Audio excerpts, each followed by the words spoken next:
If you hood educated, I'm glad you made it.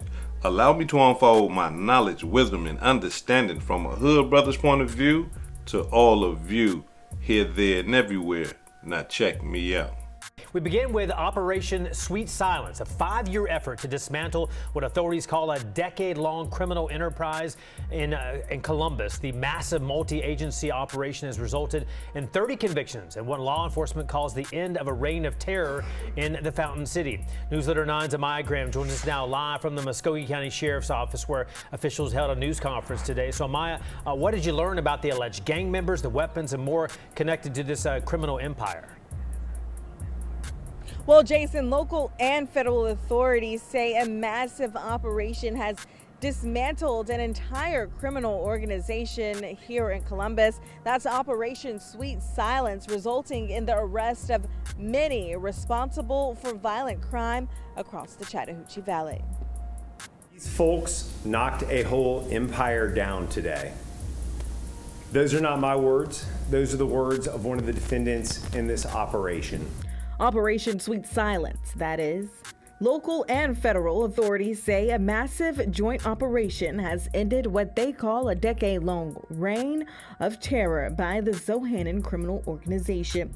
U.S. Attorney Will Keyes and Muskogee County Sheriff Greg Countryman says the group has been dismantled, resulting in a huge decrease in crime. We brought down an empire, which is hard to do, and we know that before this and many years back that the community all said that we had a gang problem. That conversation is not a conversation today, thanks to this hard work put in. Operation Sweet Silence targeted gangs in Columbus and nationwide accused of moving cartel-supplied drugs into local neighborhoods. Investigators say it led to 30 convictions and 167 years combined in federal prison. The Zohannan and Usworld street gangs and others were responsible for a wave of violent crime in and around Columbus, including homicides and shootings. The investigation highlighted the extreme violence of these groups. Rich Blisson, the former FBI supervisor, senior special agent for Columbus, detailed a harrowing incident from July of 2022. FBI agents were watching two subjects deal drugs over on Winston Road. The subjects drove away and the agents followed.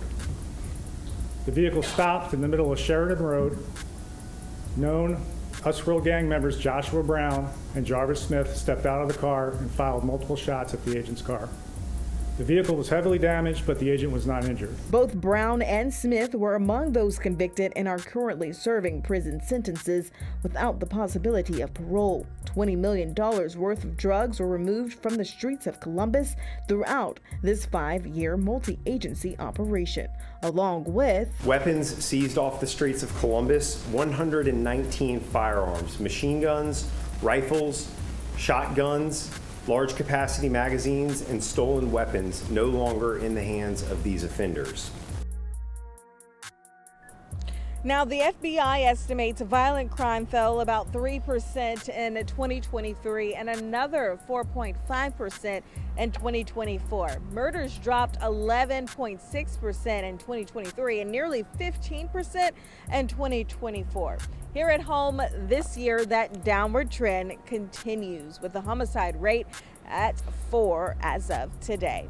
Live here in Columbus, I'm Amaya Graham reporting for WTVM News Leader 9. Yeah, going after those gangs in the Columbus area to keep those crime numbers down. All right, thank you, Amaya.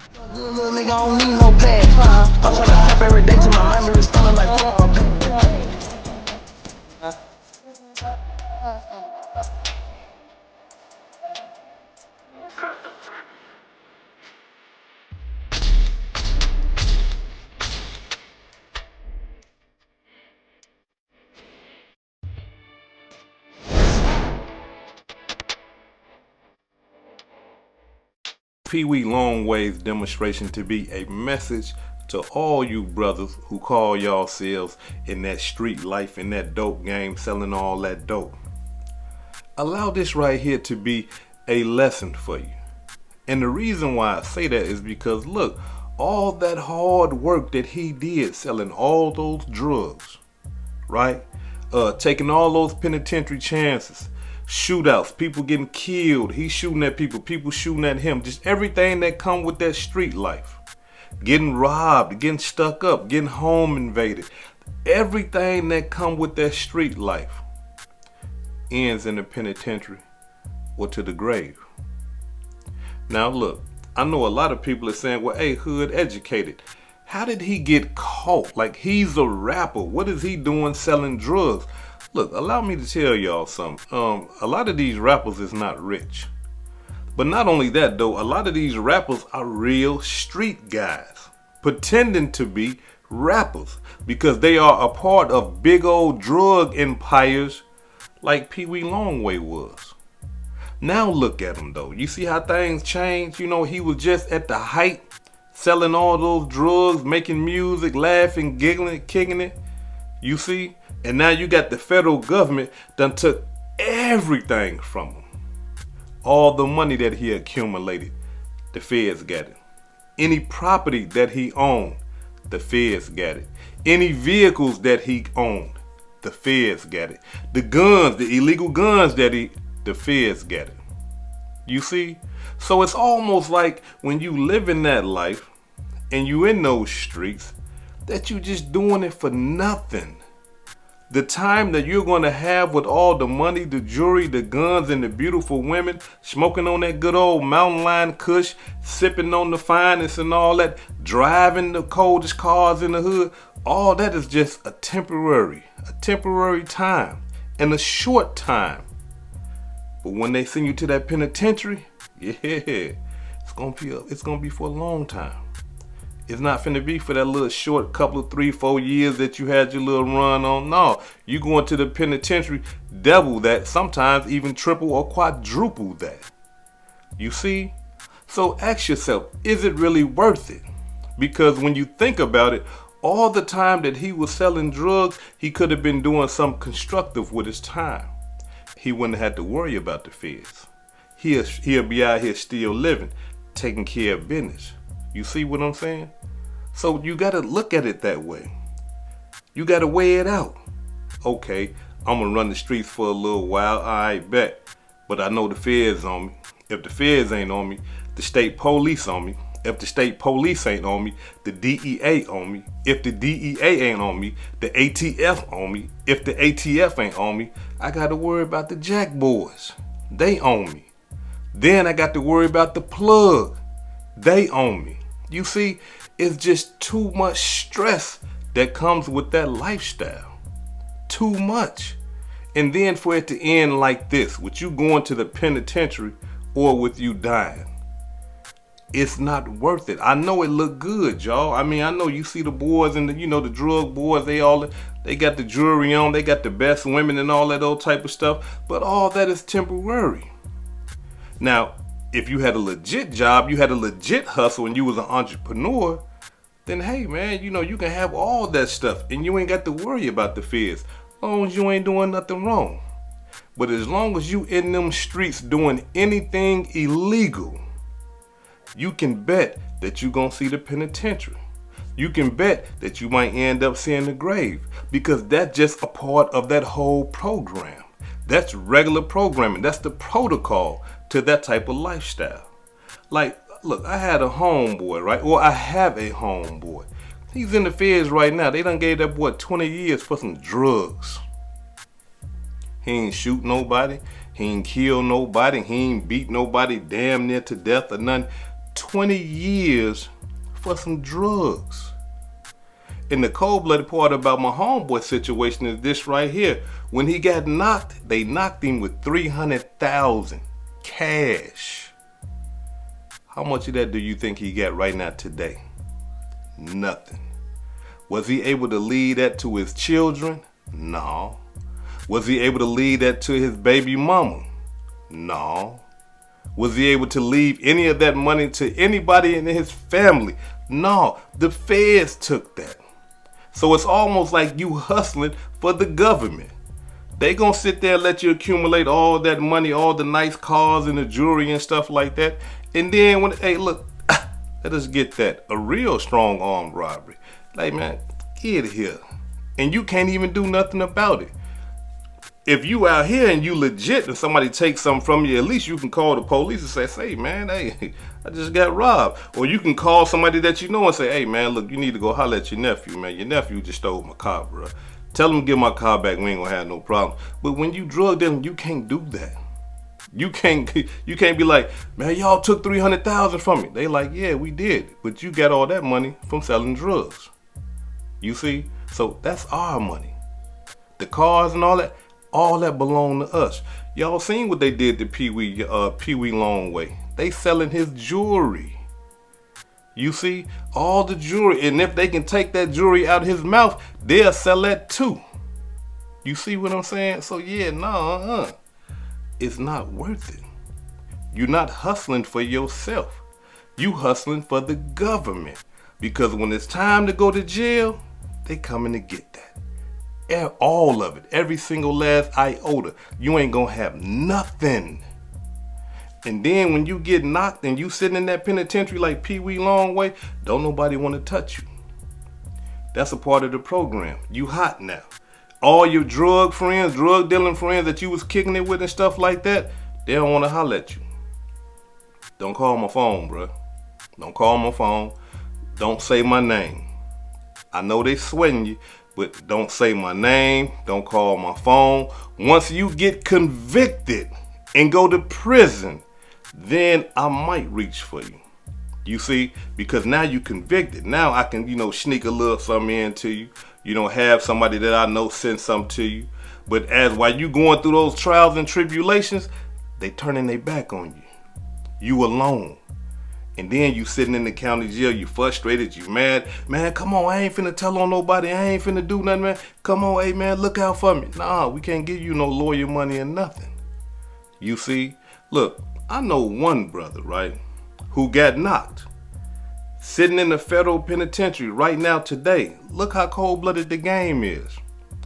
He didn't make, but he had begged from his family members for some lawyer money because the feds done took all the money. So now he begging from his family. The same people that he neglected all the time while he was out there selling all the dope, ripping and running the streets, them people that he was neglecting, he begged them for money so he can get him a lawyer. Being that they family, here man, hey, you are a family member. Hard times, we got you. Gave that boy thousands and thousands of dollars to get him a lawyer. He get into some type of stuff. I can't remember all what happened, but he had to end up sending the money to somebody out on the streets, right? He sent them a check from the county jail off his account, his lawyer money, to them on the streets. And guess what they did with the money? Pew! Ran off with it. It's a cold-blooded game. They ran off with the man lawyer money. You see how cold-blooded the streets is? Ran off with it. So now he's stuck there, and now he ain't got no choice. He got to take a deal. He got a public defender now. He ain't got no paid lawyer. He dealing with a public defender. He got to take a deal. But see, that's how cold-blooded the streets is. And a lot of people thinking to themselves that, yeah, it won't happen like that with me. Okay, then. If you ain't been in a situation like that yet, you can't say what would happen to you. You don't know what would happen to you. You see? But we can tell by just going through the historical facts. You're going to jail or you're going to go see somebody's graveyard when you're in them streets. It's just too much that you got to deal with. Now, I know a lot of y'all probably wonder and say, damn, Peewee Longway got caught up in that big ass empire. Yeah, he got caught up in that. How much time did he get? How did they catch him? What did they catch him with? What did he plead to? Because he had to take a plea deal. You see? Ain't no going to trial when they got all that type of evidence against you. You're going to jail. And the cold-blooded part about Peewee Longway's demonstration, which is a lot of other people's demonstration when they get knocked, people in your family start dying while you're in the county jail fighting your case. And in this situation here with Peewee Longway, his mother died. Come on, your mama? While you in jail? No, you can't go to the funeral. all you can do is get on the phone and have people tell you about what happened. You can't do nothing. You can't go you can't go send your last respects. You can't go see your mother, nothing. You in the county jail fighting a federal RICO act. You can't go see your mama. You can't do nothing. And if that wasn't enough, his brother died while he fighting this case. His mother and his brother, two people who are dear to him, has died while he's sitting in the county jail fighting this RICO. You don't want that. I mean, don't nobody, we all wish our mother and our brothers and loved ones can live forever. Everybody got to go. We understand that part right there. But at least you want to be out so you can pay your last respects. So you can go see your mama while she's on her dying bed and say, look, mama, listen, I love you, I'm going to take care of the kids. I got my big brother and them. Don't worry about us. You good, mama. I love you. You want to be able to do those type of things.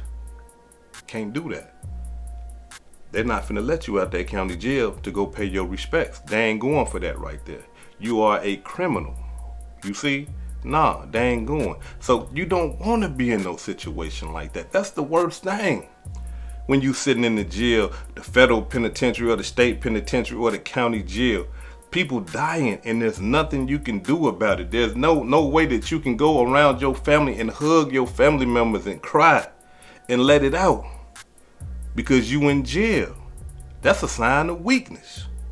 You see, that's a sign of weakness. So you can't just cry in front of everybody. People like, soft ass nigga crying for, man, what's going on? You see, you got to go hide and cry. Some of y'all know what I'm talking about. I did. I had to go hide and cry. I couldn't cry in front of everybody. I had to go in my cell and wait and cry. Yeah, that's just how it is. And that's not normal. You should be able to express your emotions like that, especially in front of your loved ones, but you ain't around your loved ones when you in jail.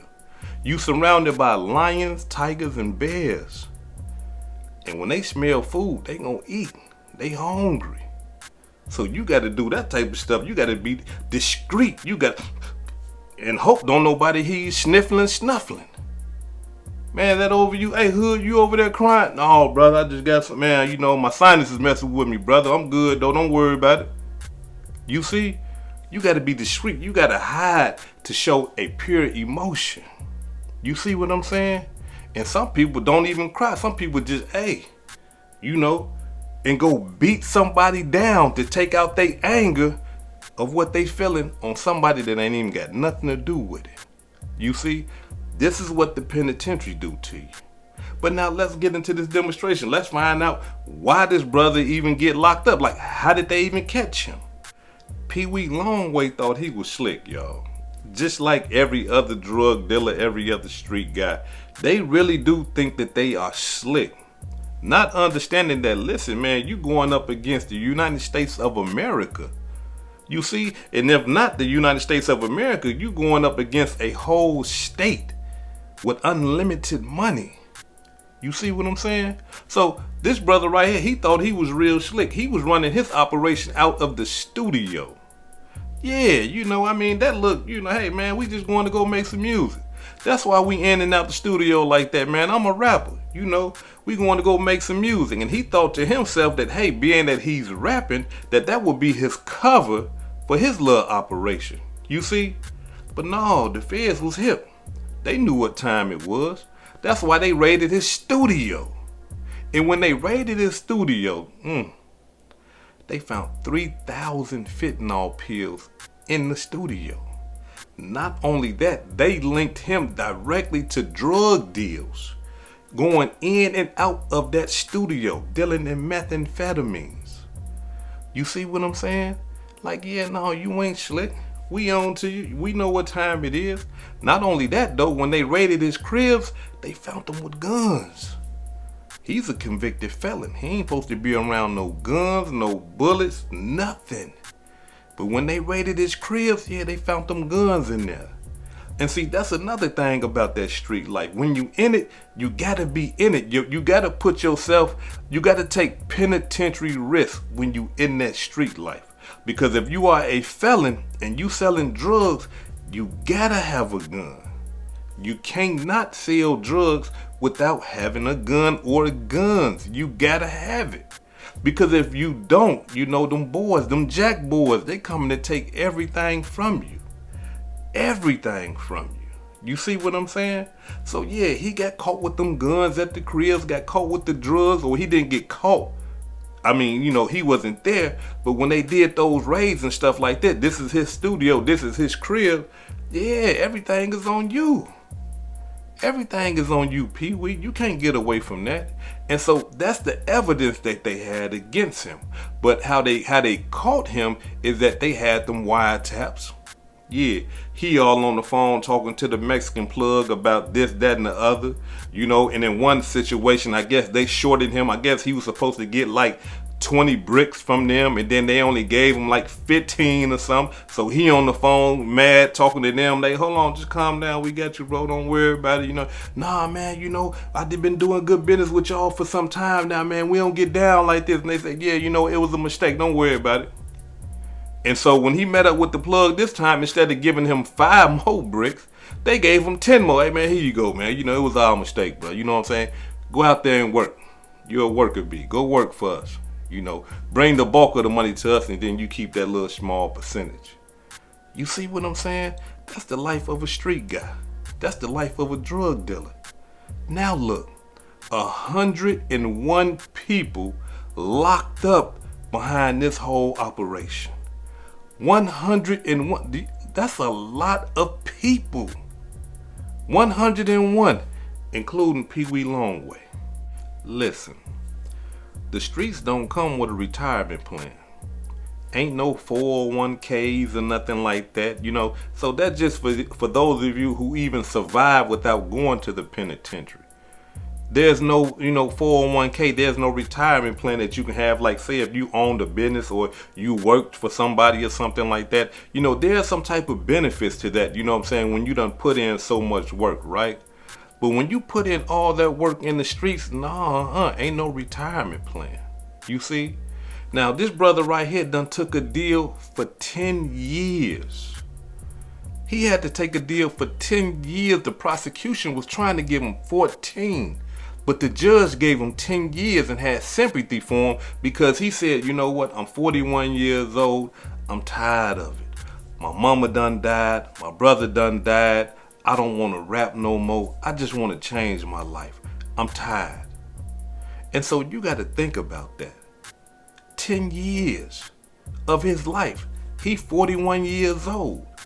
A lot of people that go to the penitentiary at that age, and if they're not taking care of themselves, they don't make it out. Whether they get killed while they up in there, they lose their mind, or they die from illness, sickness, and things like that. You see? So we got to look at it. 10 years of his life is erased. It's gone.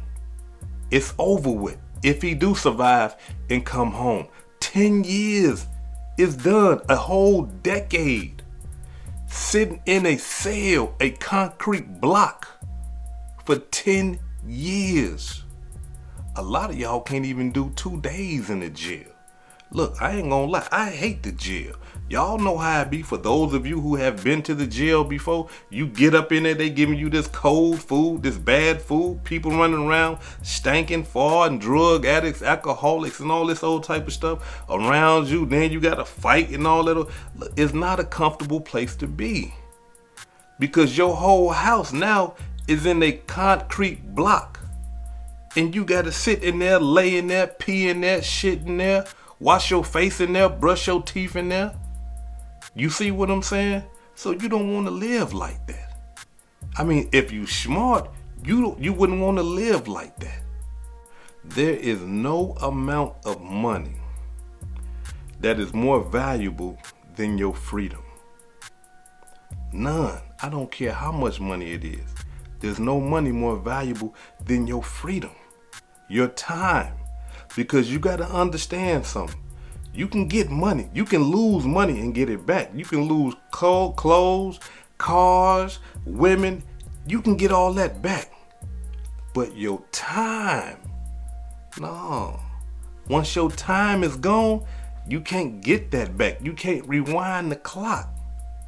So no amount of money, no amount of drug dealing or nothing like that is worth you leaving your family behind so you can go sit in somebody's penitentiary and work for them for 25 cents an hour. It's not worth it. So I'm here to tell you, brothers, wake up before the feds wake you up. Wake up before the state police wake you up, because you gotta understand something. You need to drop that lifestyle before it drop you. This is Hood Educated, not Lame Related. Peace and love, and y'all take care of yourself out there.